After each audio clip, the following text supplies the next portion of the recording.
It's a feeling that I can't find anywhere else except maybe in the waves.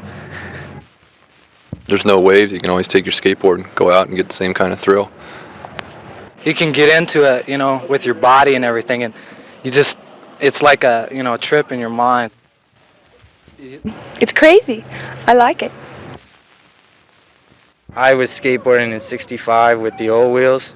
I was skateboarding before them on the metal wheels, and now with the urethane wheels, you know, it's all the same. It's just, skateboarding is skateboarding. It gets better and better and faster. Well, since the resurgence of skateboarding in 1973, the sport has developed because of the degree of expert that you have to become and the physical conditioning that you have to go through in order to be so articulate on a skateboard to compete professionally in this type of situation. We've also created a professional circuit for the competitors so that we can begin to make it more than just a fad, a lifestyle more or less for these people that are putting in all this time and energy into the sport. We're seeing a lot of head injuries. Youngster head-on accident with an automobile and a skateboard certainly is going to lose the battle. Got dirt and stuff. My wheels were caught in the dirt and I was thrown off the skateboard and onto my shoulder. Was it quite painful for a long time? Oh, for 2 weeks. You're wearing some protective gear now. Have you decided that this is the best way to go? Definitely. It's the only way to go. You're out here today with a broken arm. Don't you think that's sort of foolish? No, I can still skateboard with it. If you got a broken leg, then you can't skateboard, but with a broken arm, you can. Are you taking any precautions as far as safety is concerned? Protective gear or anything like that? No, it's safer in here. I could break this one easier than I can break that one. This is in a cast. Well, in all sports, there is always a degree of risk involved, and every once in a while you come very close or else you do get in an accident. What needs to be... Is this sport any worse than the injuries you would sustain in football? A great deal worse in that there is no protective clothing worn at all. And if you've seen the youngsters using the boards, all too often they're barefooted. They're not wearing any kind of helmet or headgear at all, and they're also dealing with accidents in the city streets. Whereas in football, it's a controlled sport and proper equipment is worn, we see very few football injuries by comparison. The first time the safety aspect came out in a high school, a lot of the kids thought it was a hokey type of situation, or very corny because of wearing padding and helmet wasn't really being cool, more or less. But now, after they've skated for a year or two and they've had a few accidents, they see the importance that if they want to continue a sport that has this much fun involved in it, that they do have to wear the equipment, otherwise they just won't be around to do it. You only have one body. There are quite a few boards on the market that are a lot safer, and there's quite a few boards on the market that are really junk. How can you tell which are which? Myself, I can tell when a youngster comes in here, just the quality of the manufacturing on the skateboard itself. What should someone look for when he's buying a board? If you're buying a board, you should look for a good quality fiberglass or a wood board. There are quite a few inferior quality wheels that are on the market. What should you look for? Essentially, from the different size for the wheel, according to the individual, you should look for the quality of the manufacturing on the wheel itself. Do some wheels suit different purposes? Yes, they do, as a matter of fact. Some wheels are, the smaller the wheel, the more maneuverability you have. The larger the wheel, the faster speed you have. The trucks themselves, if you get a truck that's made out of a cheap pot metal, the truck will have a tendency to disintegrate or break with the abuse that a skateboarder can give the truck. So you should look for a good quality aluminum alloy truck on a skateboard. Can bad equipment cause accidents?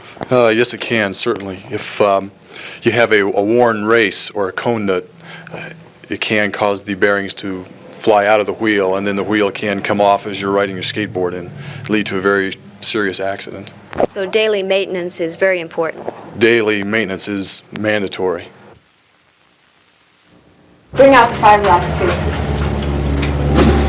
And then when you go to adjust the wheel, Now show some difference, yeah, I see. until it hits the back of the Difference in thickness. Then you have This is so thick it doesn't flex. Whereas the fiberglass board will flex down. if you have two loose, you're going to lose the bearings because you can't like the wheel. So it gives you a cushioned ride. So you have it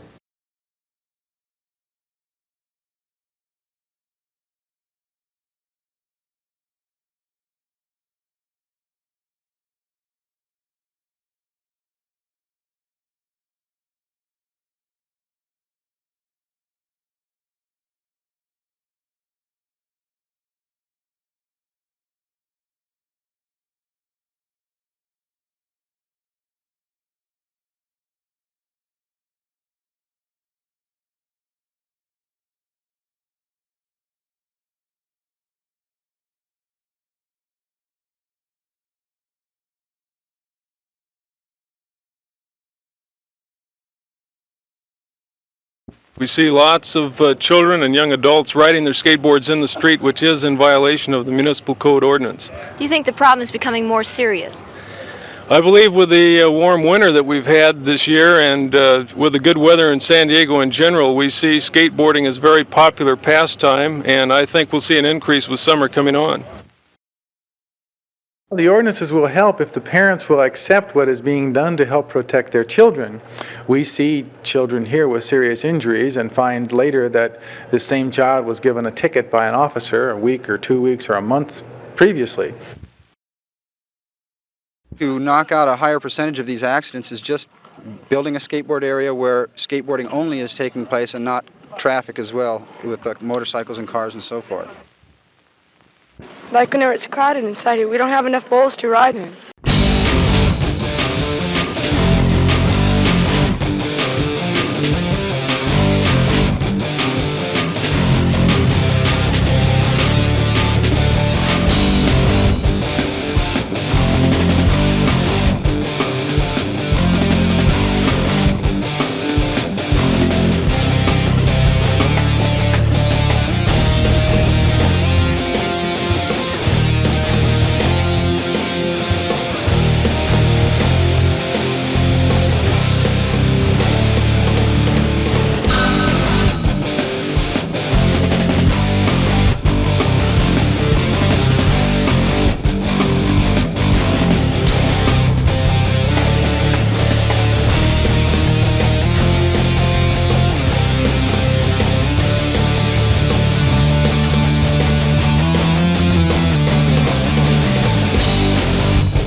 I think it's expanding right now, and it'll continue to expand. The more credible we make the sport, and the more safety we bring into the sport, the longer it will stay around.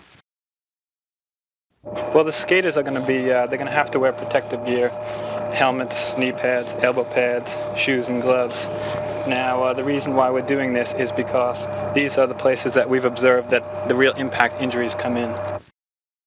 You have to take it at your own pace. If you try and do what someone else is doing that has been skating for, say, 10 or 15 years, you know, you're out of your league, you are going to get hurt. So you've got to take it step by step with the very basics first. Balance, and begin to increase your coordination by practicing on a hill or on a flat surface that's, you know, got your ability in mind. And from then on, you can start picking up things slowly. The more experience you get, the more radical type of thing you could try and so forth. The government has to do in particular is make some type of committee or some type of guidelines for all individuals to follow for skateboarding. Not only the skateboarders, but the parents, the people that are driving cars around the skateboarders, the manufacturers of skateboarders, that they have certain guidelines they have to produce skateboards by. Also the people that are producing the skateboard parks in the future. And in general, the entire situation has to be looked at by the government. That accidents happened at 45 degrees or greater. So you're trying to avoid that in the construction?